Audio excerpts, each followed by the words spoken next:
Have you ever found yourself lying awake in the darkness of night with that persistent thought gnawing at your mind? What happens when we die? The question arrives uninvited in those quiet moments when all other distractions fall away. When the noise of life subsides and you face that ultimate uncertainty, that void of understanding that we all must confront sooner or later. You attend church, follow religious traditions, pray when needed. But does that truly prepare you for what comes next? For many of us, our concept of the afterlife remains vague, distant, almost like a foggy dream we can barely recall upon waking. A concept we acknowledge but rarely explore deeply with our whole heart and soul. But what if I told you that a soldier turned saint from the 16th century discovered profound truths about the afterlife that could transform not just your understanding of what comes next, but how you live today? Saint Ignatius of Loyola peered beyond the veil, and what he discovered was not what most people expect. His insights reveal something far more profound, far more personal, and far more transformative than the simplistic notions many of us carry about heaven and hell. As we face our mortality in those quiet moments of reflection, the questions that arise seem almost too immense to contemplate. What happens when our breath stops? When our heart beats its final rhythm? When our consciousness seemingly flickers out like a candle flame? What awaits us beyond that threshold? The answers we've inherited often feel too simplistic, too shallow to satisfy the depth of our questioning. Too often we settle for vague platitudes or comforting images that fail to engage the profound mystery of our eternal destiny. Yet something within us knows that this question deserves our full attention. It is perhaps the most important question we will ever consider, for it shapes everything about how we live here and now. Most religious traditions offer some vision of the afterlife. Some promise paradise, others warn of judgment. Some describe cycles of rebirth, others speak of eternal rest, but few offer the radical perspective that emerged from the transformative experience of a 16th century Spanish nobleman turned saint, a perspective that collapses the distance between this life and the next, and reveals that heaven and hell are not just future possibilities, but present realities already taking shape within us. His name was Ignatius of Loyola, and his insights about eternity have the power to transform not just your understanding of what happens after death, but the way you experience every moment of your life right now. When we talk about the afterlife, we often think in terms of places: heaven up there, hell down there, purgatory somewhere in between. We envision them as locations we travel to after death. But Ignatius of Loyola, through his profound spiritual awakening, came to understand that the afterlife is not just a destination we reach after death, but a reality we begin to experience here and now. Through his spiritual exercises, developed after his conversion from soldier to Saint Ignatius, revealed that our eternal life is being shaped in every moment by the choices we make and the person we become. The afterlife, according to Ignatian spirituality, begins with how we live our present life. The boundary between this world and the next is far more permeable than most of us realize. Ignatius came to this understanding not through academic theology, but through lived experience. As a young man, he was the furthest thing from a saint, a Spanish nobleman with dreams of military glory and romantic conquests. He lived for worldly pleasures and achievements. But all that changed in 1521 when a cannonball shattered his leg during the Battle of Pamplona, confined to a bed during a long, painful recovery with nothing but saints' lives to read. Ignatius experienced a profound awakening.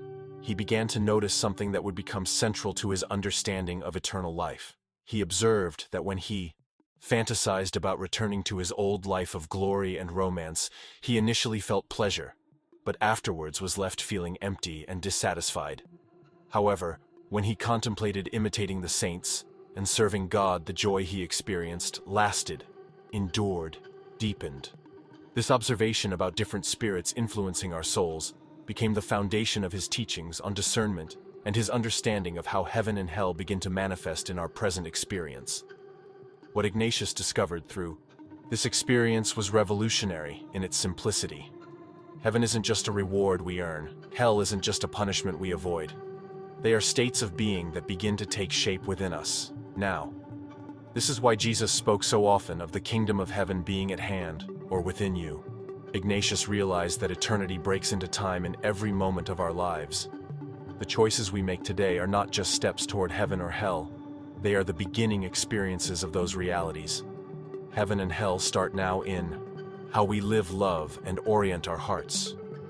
In contrast to this deep understanding, many of us live with superficial ideas about the afterlife borrowed from popular culture or half-remembered religious instruction. We may envision heaven as a place of fluffy clouds where we reunite with loved ones, or hell as a fiery pit of physical torment. These images, while powerful, fail to capture the profound spiritual realities that Ignatius uncovered. The real heaven, the real hell, are about relationship with God. Ignatius teaches us that heaven in its essence is perfect union with God, the full flowering of the relationship we begin to cultivate now.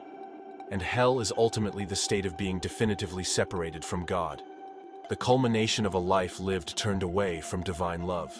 I want to pause for a moment here and ask you something important. Have you ever experienced moments in your life that felt like glimpses of heaven? Those times when you felt deeply connected to God, to others, to creation itself.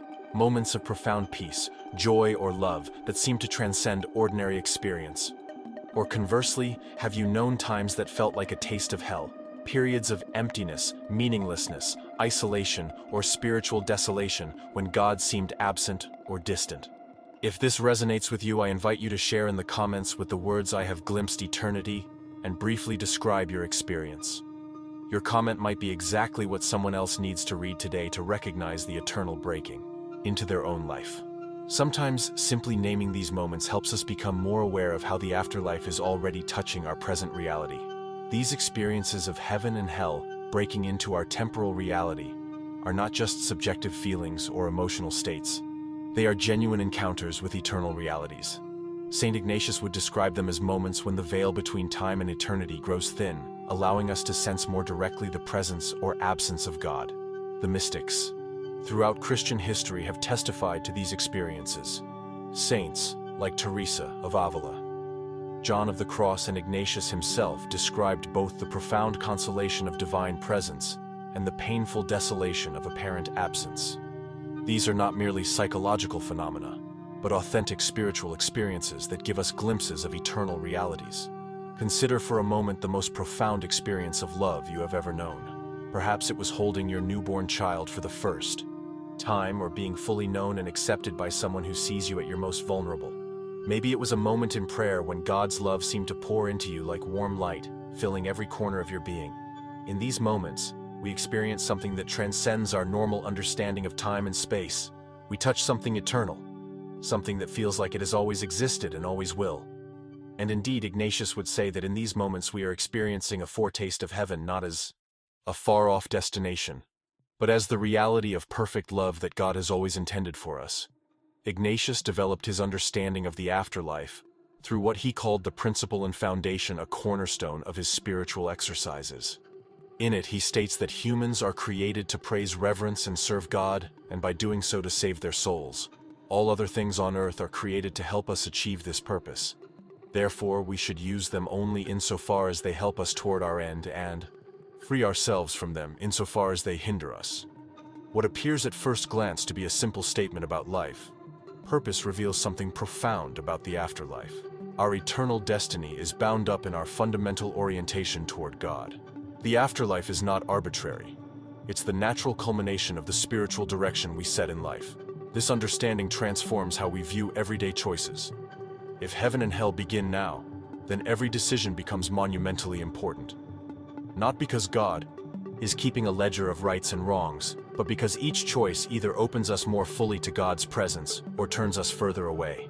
Each act of love, generosity, forgiveness, and faith is not just earning heavenly credit, it's actually experiencing a foretaste of heaven. Similarly, each act of hatred, selfishness, resentment, or faithlessness is not just risking punishment, it's already a taste of hell, the experience of separation from God. The afterlife in Ignatian spirituality is less about reward and punishment, and more about the fulfillment of who we are becoming. The spiritual exercises that Ignatius developed include a profound meditation called the Two Standards. In this exercise, retreatants are invited to visualize two battlefields. One where Lucifer gathers his forces to entrap souls through riches, honor, and pride, leading ultimately to all other vices. the other where Christ invites souls to true spiritual poverty, humility, and love. This meditation reveals Ignatius' understanding that our afterlife experience begins with which standard we choose to follow in this life. The path to heaven or hell is paved with daily choices to move toward one reality or the other. It is not a single catastrophic sin or heroic virtue that determines our destiny, but the cumulative effect of which standard we consistently choose. This concept of the two standards offers us a powerful lens through which to view our daily choices. Think of it as two magnetic fields constantly pulling us in opposite directions. The standard of Lucifer draws us towards self-centeredness, excessive attachment to wealth, status, pleasure, and control. It promises immediate gratification, but leads to an ever-decreasing capacity for love, joy, and peace. Its ultimate trajectory is isolation from God and others, the essence of hell. The standard of Christ draws us towards self-giving love, detachment from possessions, status and control, and openness to God's will.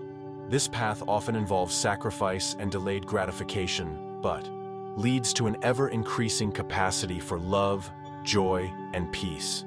Its ultimate trajectory is communion with God and others, the essence of heaven. What makes this meditation so revealing about the afterlife is that it shows how heaven and hell are not primarily about divine reward and punishment, but about the natural culmination of the paths we choose.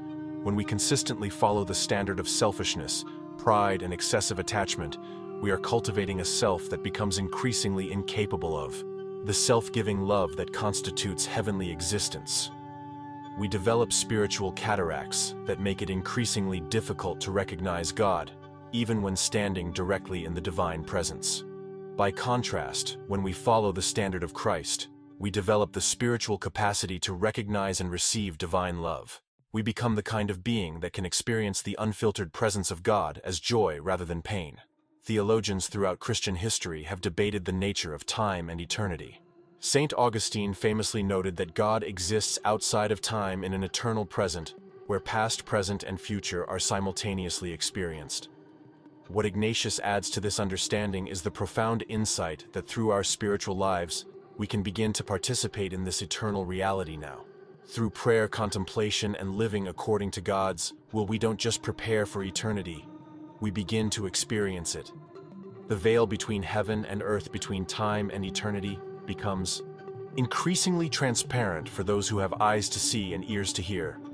This is why Ignatius emphasized finding God in all things, because the eternal God is constantly breaking into our temporal experience. This understanding of the afterlife transforms how we approach death itself. For many, death represents a terrifying unknown, a threshold we cross with uncertainty and fear.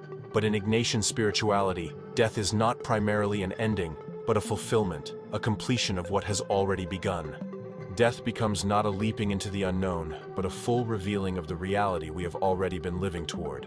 It removes the final barriers to experiencing fully what we have been experiencing partially. Ignatius himself faced death with remarkable peace, because he understood it not as a journey to an unknown destination, but as a coming home to the God he had already been encountering in prayer service and daily life. The Ignatian approach to the afterlife also transforms our understanding of judgment. Many fear the judgment that follows death, imagining a divine tribunal weighing our good deeds against bad. But Ignatius offers a more nuanced vision. In his spiritual exercises, particularly in the meditation on sin and hell, he leads retreatants to see that judgment is less about God imposing sentence on us, and more about the full revelation of who we have become and the life we have chosen. It is the final unveiling of the truth of our lives before the light of God's perfect love. For some, that light will be experienced as the warmth and radiance it truly is. For others who have consistently turned away from love, that same light may be experienced as painful exposure. This is why the same God of perfect love can be experienced as heaven by some and as hell by others. This understanding gives new meaning to the traditional Christian teaching about purgatory as well. In the Ignatian vision, purgatory is not primarily a place of punishment, but of completion and preparation. Ignatius recognized that few of us die having fully resolved our attachments to sin and self. Few of us have fully opened ourselves to God's transforming love. Purgatory in this understanding is the final purification of our capacity to receive and give love, the completion of what was begun, but not finished in our earthly lives. It is God's merciful provision for completing the work that was underway. The pain associated with purgatory comes not from punitive suffering, but from the necessary growing pains, as we are finally freed from all that has limited our capacity for love.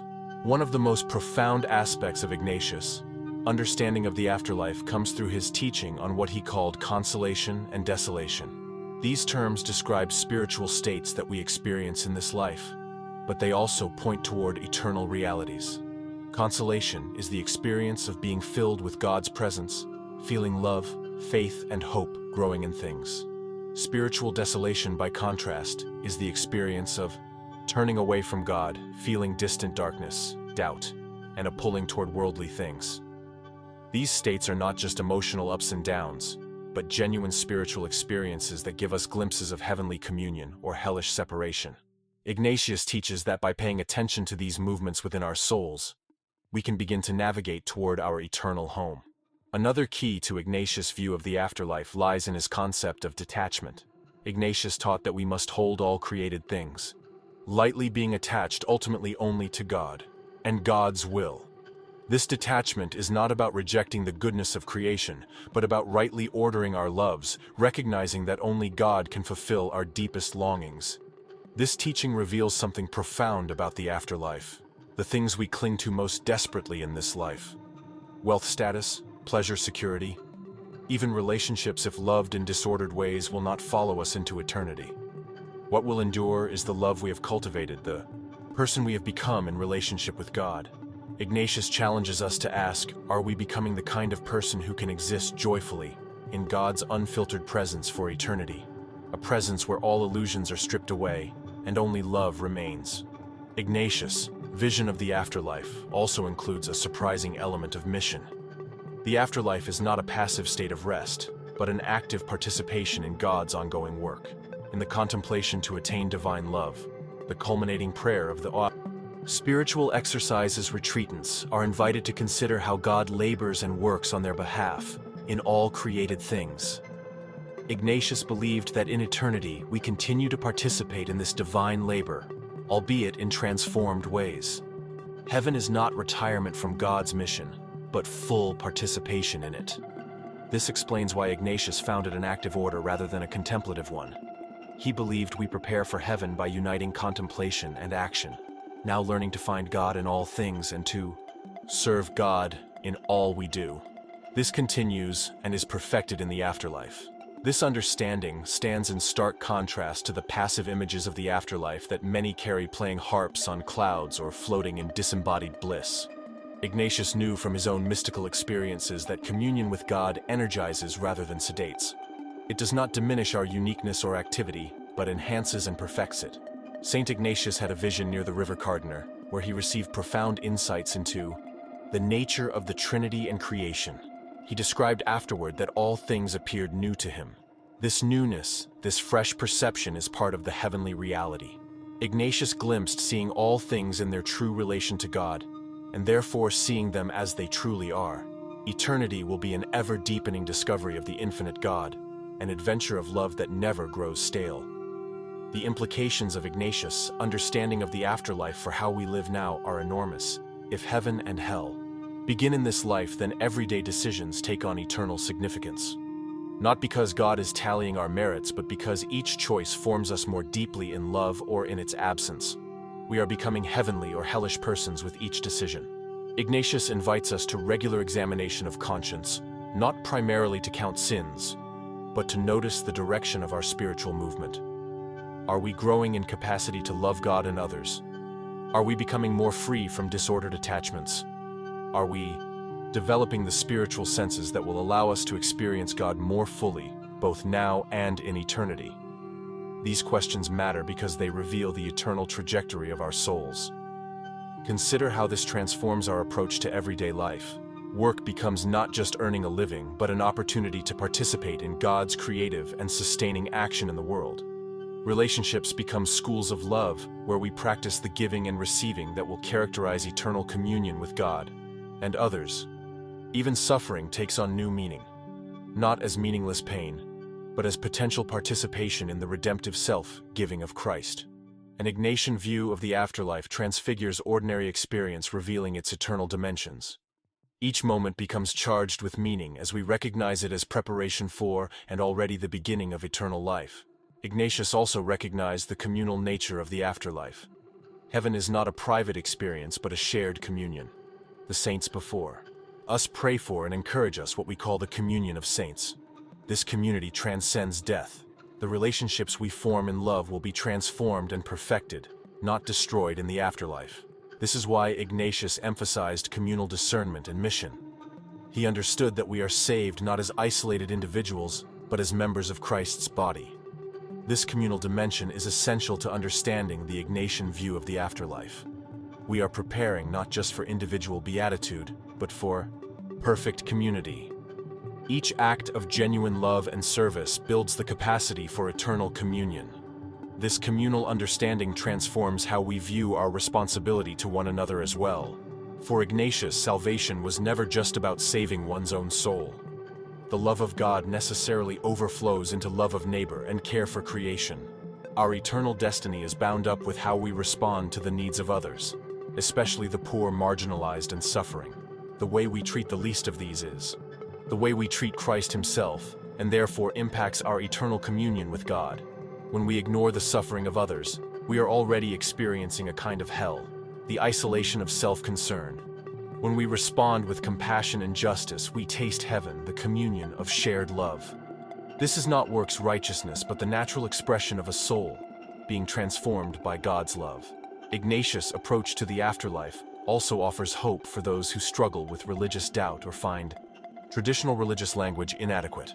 For Ignatius, the language of heaven and hell points toward realities that can be experienced even by those who lack theological certainty. Anyone who has known profound love has glimpsed heaven. Anyone who has experienced crushing isolation has tasted hell. These experiences transcend religious boundaries.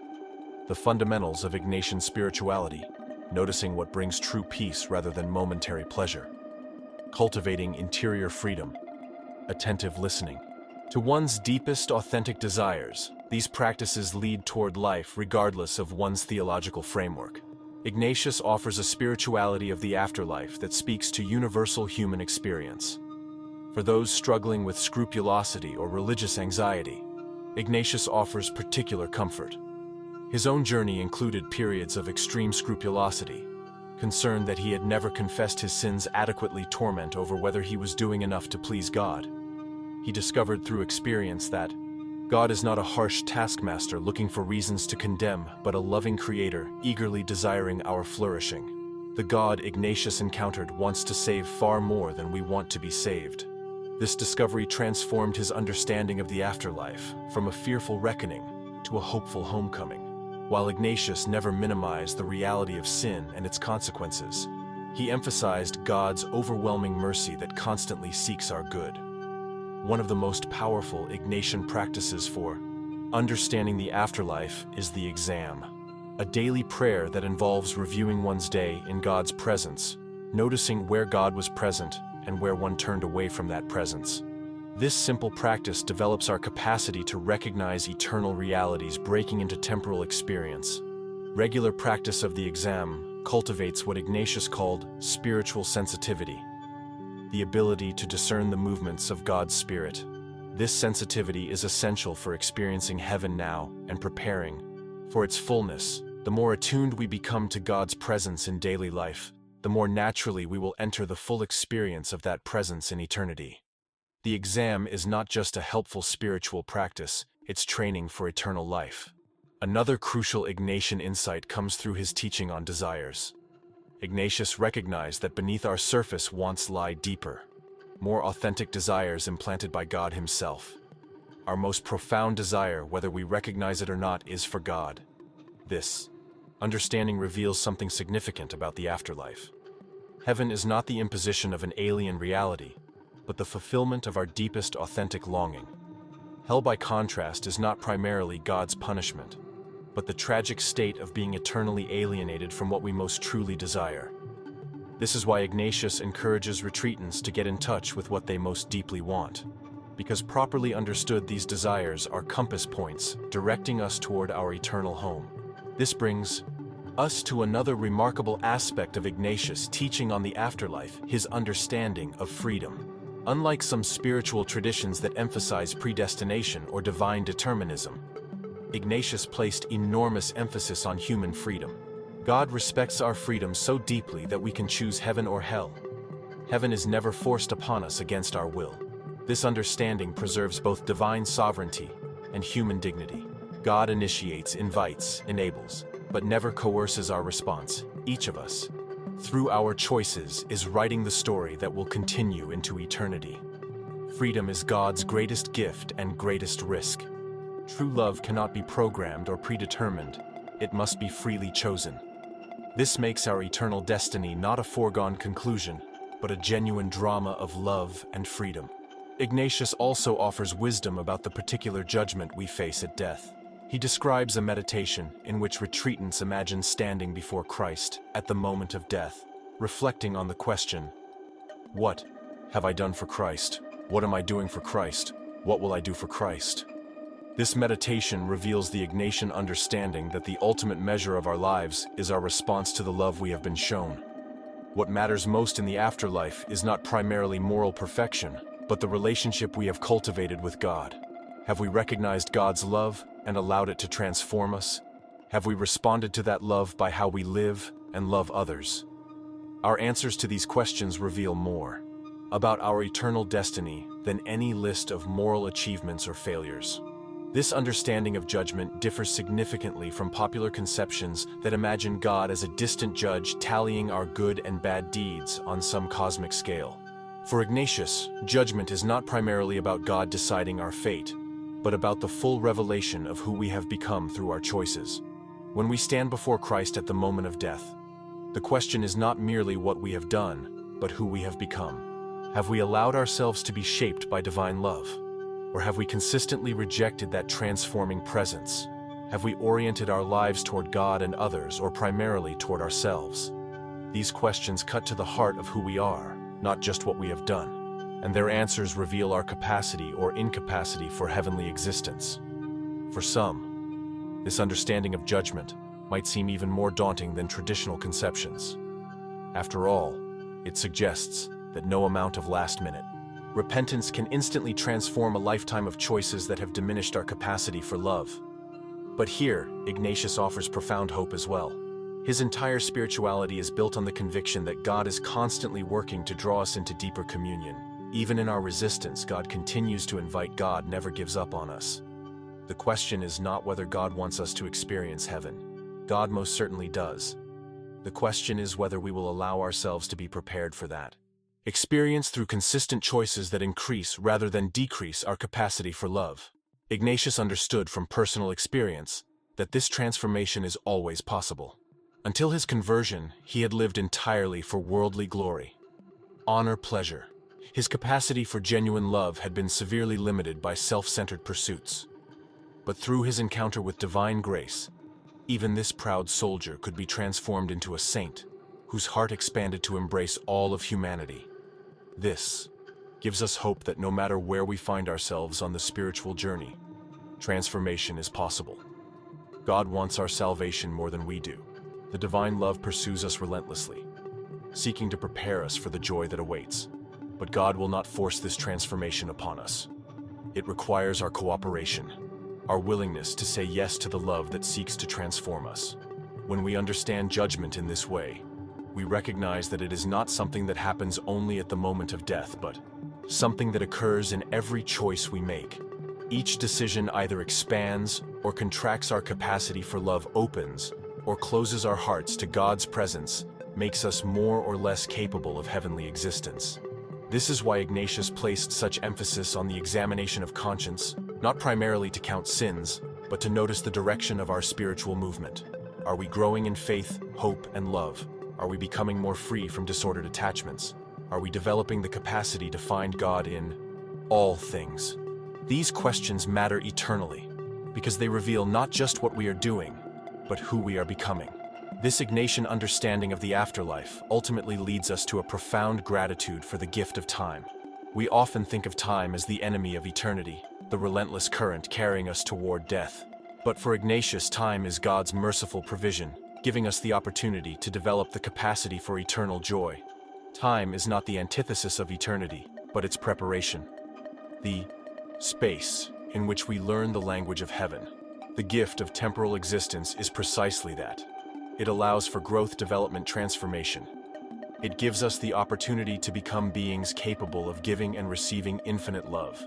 This is why Ignatius encouraged people to use their time intentionally to fill their days with practices that develop rather than diminish their capacity for love. As we consider how to live in light of these profound Ignatian insights about the afterlife, several practical applications emerge. First, we must cultivate awareness, becoming more attentive to the eternal breaking into the temporal.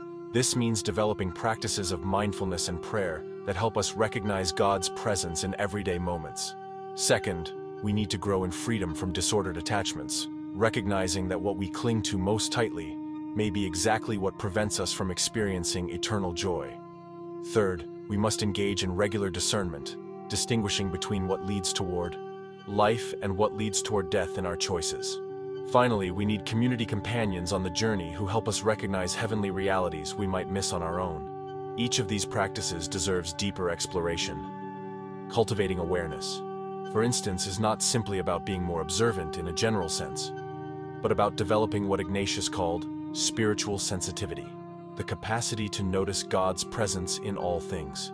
This awareness comes through practices like the exam, a daily prayer in which we review our experiences, noticing where God was present and active, even in ways we might have missed in the moment. This growing capacity to recognize divine presence is essential preparation for the afterlife, for heaven is ultimately about experiencing God's presence fully, without the barriers that limit our perception. Now, the practice of growing in freedom from disordered attachments is equally crucial. Ignatius observed that we often cling most tightly to things that ultimately diminish, rather than enhance our capacity for love. We become attached to possessions, status, pleasure, control, outcomes, specific relationships in ways that paradoxically prevent us from experiencing their true gift. These attachments create spiritual blind spots, areas where we resist God's transforming presence. We defend these attachments precisely because they feel essential to our identity, our security, our happiness. Yet they often become barriers to the very joy we seek. Ignatian detachment is not about renouncing the goodness of created things, but about holding them with open hands, recognizing that their true purpose is to lead us toward rather than away from God. The practice of discernment, too, is essential preparation for eternity. Ignatius provides specific tools for distinguishing between the movements that lead toward God and those that lead away from God. He describes the characteristics of what he calls consolation and desolation. Consolation is not simply feeling good, but experiencing an increase in faith, hope, and love, a growing sense of God's presence and peace, even amid difficulty. Desolation is not simply feeling bad, but experiencing a decrease in faith, hope, and love, a growing sense of distance from God, a turning inward upon oneself. Through regular practice of discernment, we become increasingly skilled at recognizing these movements in our souls and choosing the path that leads toward greater love. This capacity for discernment is critical preparation for the afterlife, as it develops our ability to consistently choose heaven over hell in our daily experience. Finally, the need for community reflects Ignatius, understanding that the afterlife is not a solitary, but a communal reality.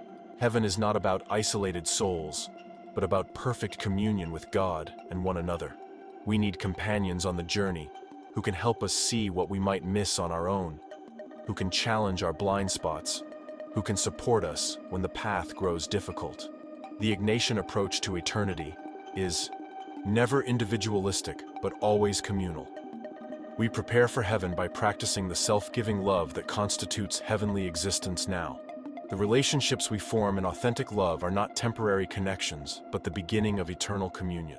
These practical applications reveal that preparing for the afterlife is not primarily about saying the right prayers or performing the right rituals, though these may help, but about becoming the kind of person who can recognize, receive, and respond to divine love. Heaven is not earned by accumulating merits, but by developing our capacity for communion with God and others. Hell is not assigned as punishment, but chosen through consistent patterns that diminish our capacity for love. This explains why Ignatius emphasized spiritual practices not as a means of earning salvation, but as ways of opening ourselves to the transforming power of grace that alone can prepare us for eternal communion. Ignatius offers specific practices that help us live in light of the afterlife. The daily examen helps us notice eternal realities breaking into ordinary experience. Imaginative prayer, particularly with gospel scenes, allows us to encounter Christ personally, deepening the relationship that will continue into eternity. The spiritual exercises, especially the fourth week meditations on the resurrection, give us tastes of the joy that awaits in full communion with God. Regular contemplative practices train our spiritual senses to recognize God in all things. These are not just helpful devotions, they are preparation for eternity. They develop the capacity to experience God fully, which is the essence of heaven. Perhaps the most beautiful expression of the Ignatian understanding of the afterlife comes in his famous prayer of surrender, the Susip. Take, Lord, and receive all my liberty, my memory, my understanding, and my entire will. All I have and call my own, you have given all to me. To you, Lord, I return it. Everything is yours. Do with it what you will give me. Only your love and your grace that is enough for me. This prayer reveals that heaven is ultimately about perfect freedom in total surrender. Paradoxically, we find our true selves, our eternal identity, not in grasping, but in giving, not in controlling, but in surrendering. The afterlife, according to Ignatius, is the perfect completion of this surrender, where we finally let go of all that is not love and find ourselves more fully than we ever could through self-protection. The Susipi prayer represents the culmination of the spiritual exercises and offers us profound insight into Ignatius' understanding of heaven. Notice how the prayer begins with a total offering. Everything that makes us who we are, our freedom, our memories, our intellect, our will, all placed into God's hands. This total gift of self might seem frightening to us. To surrender everything, even our capacity to choose what will be left of me, we might wonder. But this is precisely Ignatius' point. We find our truest selves not in clinging to our autonomy, but in offering it back to the source from which it came. Our deepest identity is not threatened, but fulfilled when we surrender to divine love. Notice, too, the surprising conclusion of the prayer. After offering everything, Ignatius asks for only two things in return: God's love and God's grace that is enough for me. This reveals his profound understanding of what constitutes heaven. For Ignatius, heaven is not primarily about the streets of gold or reunion with loved ones. Though these may be part of it, heaven is essentially about receiving and responding to divine love. It is about the perfect reciprocal relationship of giving and receiving in which we find our deepest fulfillment. The afterlife, in its essence, is the completion of the love story that begins here. The full flowering of the relationship that we cultivate now, however imperfectly. In eternity, all obstacles to that perfect communion are finally removed, and we experience the unfiltered love that is our origin and destiny. If these reflections on Saint Ignatius' teachings about the afterlife have touched something in your heart, I invite you to subscribe to this channel where we explore together the path toward a deeper and more authentic faith. Each week we share teachings inspired by the lives of the saints to transform our spiritual life and draw closer to God. You are not alone in this search. Many of us are trying to live our faith with greater fidelity in today's world. Each video is an invitation to remember that eternity isn't just coming, it's already here, breaking into our lives in moments of love, joy, and genuine connection. Thank you for sharing this moment of reflection. Your presence here is already a sign of grace at work in your life. As we draw our reflection to a close, remember that Saint Ignatius offers us not just theological concepts about the afterlife, but a way of living that makes eternal realities present. Now, heaven and hell are not just future destinations, but present experiences that grow from the seeds of our daily choices. In every moment, we are becoming the person we will be for eternity. In every act of love, we are learning the language of heaven. In every genuine prayer, we are practicing the presence we will know fully beyond death. The boundary between this life and the next is permeable. Heaven reaches into earth in countless ways, for those with eyes to see and hearts to recognize. Ignatius, Final illness offers a powerful image for understanding his approach to the afterlife. As he lay dying, he remained calm, centered, at peace. His only expressed desire was to see God. This serenity came not from stoic resignation, but from the recognition that he was simply completing a journey already well underway. Death was not taking him to an unknown destination, but revealing fully what he had already begun to experience in prayer service and love. For those who live the Ignatian spirituality, death becomes not a fearful leap, but a homecoming, a final yes to the love that has been pursuing us all along, a surrender into the arms of the God we have been learning to trust. This is the great hope, the great promise that Ignatius of Loyola reveals about the afterlife. It has already begun within you.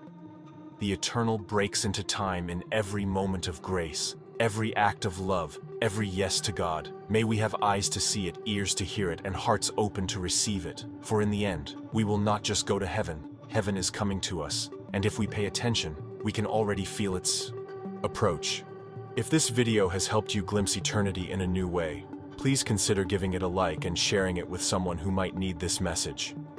The journey toward heaven is better walked together with companions who help us recognize God's presence along the way. I would be deeply honored to continue accompanying you on this spiritual path through future videos.